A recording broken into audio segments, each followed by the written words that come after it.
سلام البنات ومرحبا بكم على قناتي مطبخ شوكو. ان شاء الله نصيبكم كامل بخير. اليوم جبت لكم وصفه تعتبر من تقدروا تطبقوها في السهرات الرمضانيه، واللي هي عباره عن طرطولة الفراوله بمقادير بسيطه. واش عندي في المقادير؟ عندي نص كاس سكر عادي، زوج مغارف زيت نباتي كما راكم تشوفوا.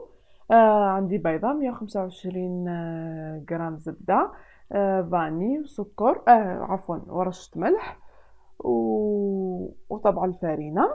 هادو هما الليمون اللي راح نستعملهم. راح نستعمل نوعين من الليمون، راح نستعمل هذا الليمون. نمر للطريقة.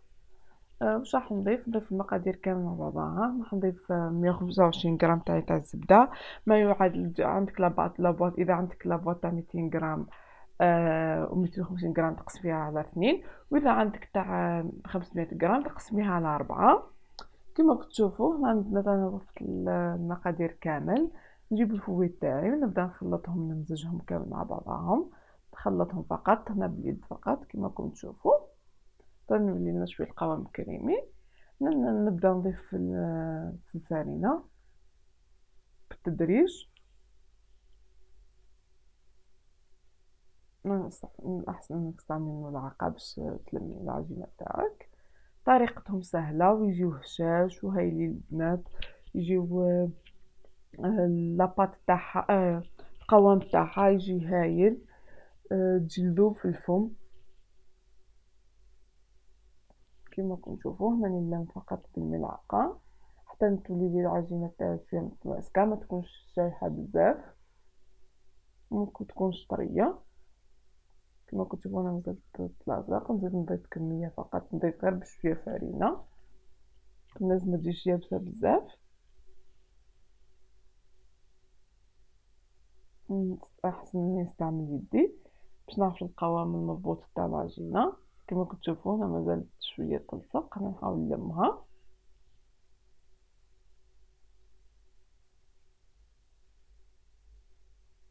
نزيد نضيف كميه واحده اخرى تاع الفرينه تنتلم لي العجينه مليح. هنا العجينه البنات ما تعجنيهاش غير بالاصابع تاع يديك. كما كتشوفوا انا قاعد نستعمل غير في الاصابع تاع يديا.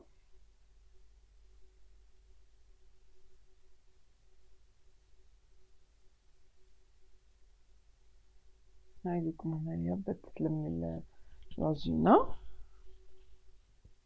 غنخليوها واحد المده كيما نلمها، نخليها واحد المده تاع نص ساعه ولا ساعه ترتاح في الثلاجه باش تحكم لك في الليمون. ما يتنفخ كي تحطي العجينه باش ما تنفخلكش في الليمون تاعك.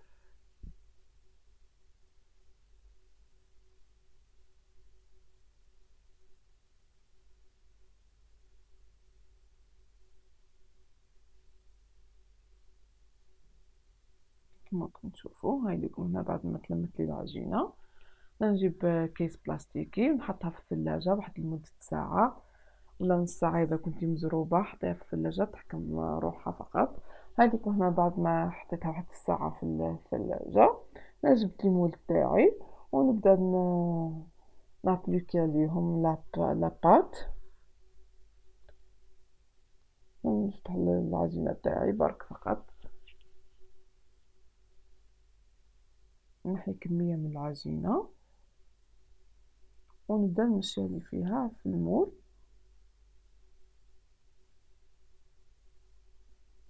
هذوك الزوايد اللي يكونوا زايدين نضيف نسقم بيهم برك العجينة.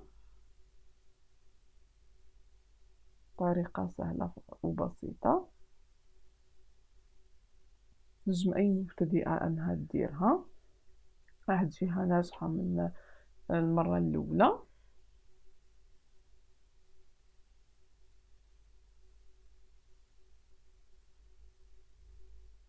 نتمنى تجنبت أني نقصر لكم المقاطع ولا نزرب لكم، فقط باش تشوفوا المبتدئات فقط باش يشوفوا كيفاه نمشيها. نجيب برك فقط موس ونحاول أني نسويها باش تجيني الطارتولة تاعي مسقمة. نسقمها غير فقط بالأصابع تاع يديا.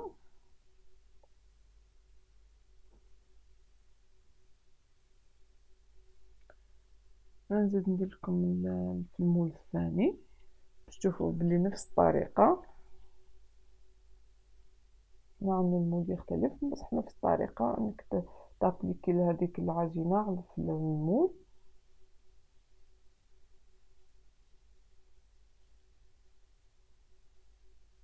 نجربو نفتحوها فقط غير بالاصابع تاعنا.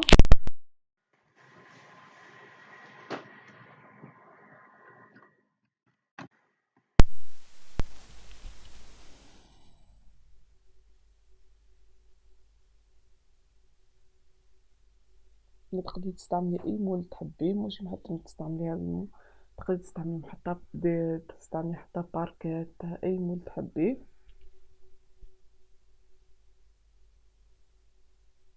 عندكم من بعد ما فتحت العجينه تاعي انا حبيت حتى نزيد نخدم بالمول تاع الباركيت.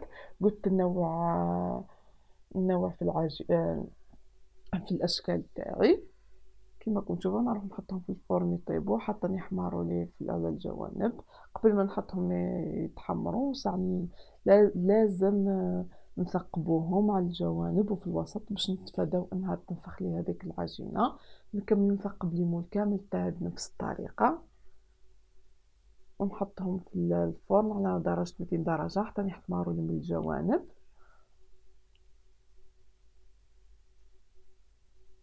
نمروا الحشوه اللي راح نديروها. انا راح ندير هنا نحشيهم بكريم دبلومات. واش عندي هنا في المقادير؟ كاس ونص حليب، مغرف نشا، مغرف سكر، زوج مغارف سكر عفوا، بيضه، مغرف لافاني، رشه ملح، ومغرف متوسطه تاع الزبده. نبدا في الطريقه. واش ندير هنا؟ اول حاجه نديرها نحط الحليب نحطو يدفى، مش يدفى يسخن شويه. هنا نمر الطريقه نحط نكسر البيضه تاعي عفوا.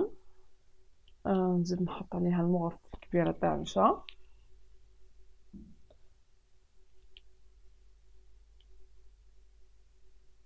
نضيف عليها مغرفتين تاع السكر عادي، نخلطهم نحاول ندمج هذوك كل مع بعضهم. زيد نضيف عليها رشه تاع الملح، هذيك الرشه تاع الملح تعطيها بنه. لافاني والزبده نحطهم في الاخير بعد ما تكمل نوجد كامل لاكريم تاعي. عليكم البنات بعد ما خلطت كامل هذيك السكر والبيضه والنشا. هنا الحليب تاعي بعد ما سخنت نورمال نضيف كميه فقط قليله ونبقى نحرك باش ما يطيبليش هذاك البيض. نحركها فقط مليح بالفويت تاعي. هذه تقدر تقولي عليها كريم باتيسير. تزيدي لها كريم شونتيي. هنا نضيفوا البنات هذاك الخليط تاعي على الحليب اللي بقى ونروحو نحطوها على النار ونبقاو نحركو فيها فقط حتى تعقد لنا الكريمه تاعي. كيما راكم تشوفون راني هنا حطيتها فوق النار. نبقى نحرك فيها بالفوي تاعي باش ما تزيدليش حبيبات الكريمه. نبقاو غير نحركو فيها على نار متوسطه. هاي لكم هنايا بعد ما عقدت لي الكريمه كيما راكم تشوفوا. نحط الكريمه تاعي نبقى نحرك فيها شويه. زيد نضيف عليها لافاني، نضيفو في الاخير. تقدري ديريه بلافاني ليكيد. نزيد نضيف الزبده نحركها حتى نذوب لي هذيك الزبده ونتخلط مع لافاني. هنجيب صحن زجاجي ونفرغ فيه الكريمه ونحطها في الثلاجه تبرد واحد المده حتى تبرد لي باش نقدروا نضيفوا ليها لا كريم شونتيي. كي نضيفوا لا كريم شونتيي ما تذوبلناش.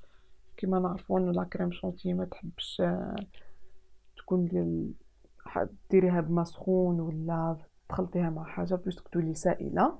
حنا نجيب كيس بلاستيكي ونهبط على كامل الكريمه تاعي باش ما تشكلليش هذيك القشره من الفوق. نحطها تبرد ونكمل معكم الطريقه. هنا واش عندي؟ جبت كميه من لا جولي وجبت معها الصلصه تاع الفراوله. هنا لاجولي تاعي كنت حطيتها سخنت. هناك هذيك الصلصة تاع الفراولة تقدر تستبدليها بالعطر الفراولة. انا كيما توفرتش عندي غير الصلصة تاع الفراولة، ضفتها بالصلصة كيما كنتو تشوفوا. هنا لاجولي تاعي البنات راني حطيتها سخنت، هنايا سخونة لاجولي.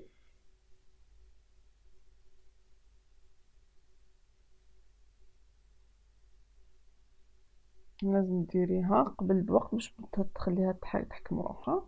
هنا نخلي ما بين تحكمي لاجولي شويه روحها تدفى شويه، نروح نخلط لا كريم شونتيي تاعي. انا درت نص كاس كريم شونتيي وبنص كاس ما بارد، ونطلعها بالباتير تاعي. هنا اول شيء قبل ما باش ما تطرليش هذيك لا كريم شونتيي نحرك فقط باليدي. هنا نبدا نطلع فيها حتى تضاعفي الحجم تاعها وتشكلي الكريمه تاع لا كريم شونتيي. عليكم بعد ما طلعت لا كريم شونتيي وتضاعفي الحجم تاعها.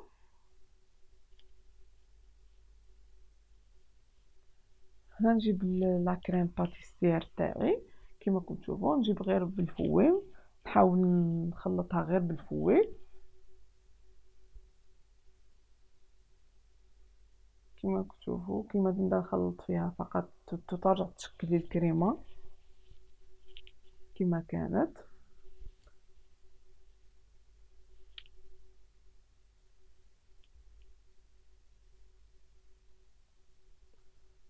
نبقى نضيف لا كريم شونتيي بشويه ونبدا نخلط على لا كريم باتيسير.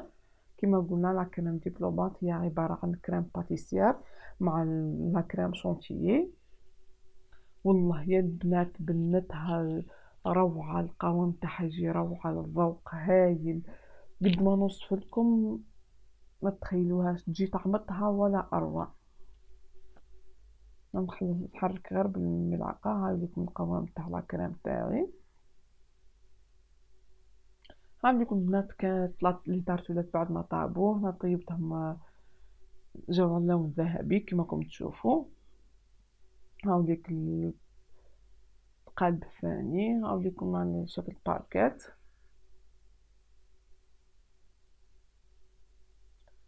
هنا نمروا للطريقة.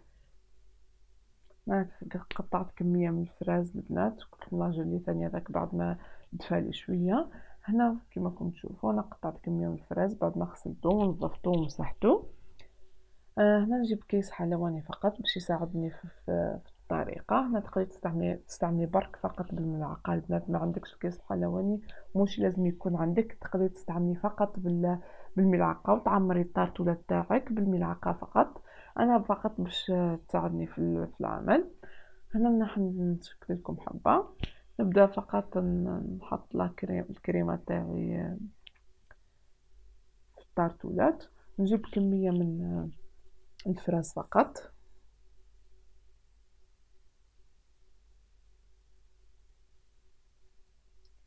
هاو كيف نشكلها كما راكم تشوفوا. تقدري تستغني على لاجولي ولا صوص هذيك اللي حاب تخليها سامبل ما كان له، واللي حاب تزين دير بها تضيف لها لاجولي تضيف لها. انا حبيت اني نضيف لها تعطيها شكل ايضا شكل وذوق هايل. هايلكم غير بالملعقه نمشي على كامل الوجه تاع الطارتولات تاعي. هنايا ولدي وين يهرب في الفراز وياكل فيه. هايلكم البنات بعد ما شكلت كامل الطارتولات تاعي راني خليت لكم حتى حبه بلا لاجولي. راح نقسم لكم هنا حبه تشوفوا القوام تاعها كيفاه جا في الوسط. اداتو طريقه هايله، الكريمه تذوب في الفم، لاباط تذوب في الفم، والله ما تحسوش بها والذوق ولا اروع. ان شاء الله تجربوها وتنجحوا فيها. واللي عجبت لها الوصفه دير جا مع الفيديو وتعمل لي اشتراك على القناه وفعلوا الجرس باش يصلكم كل ما هو جديد. وشكرا لكم على المتابعه.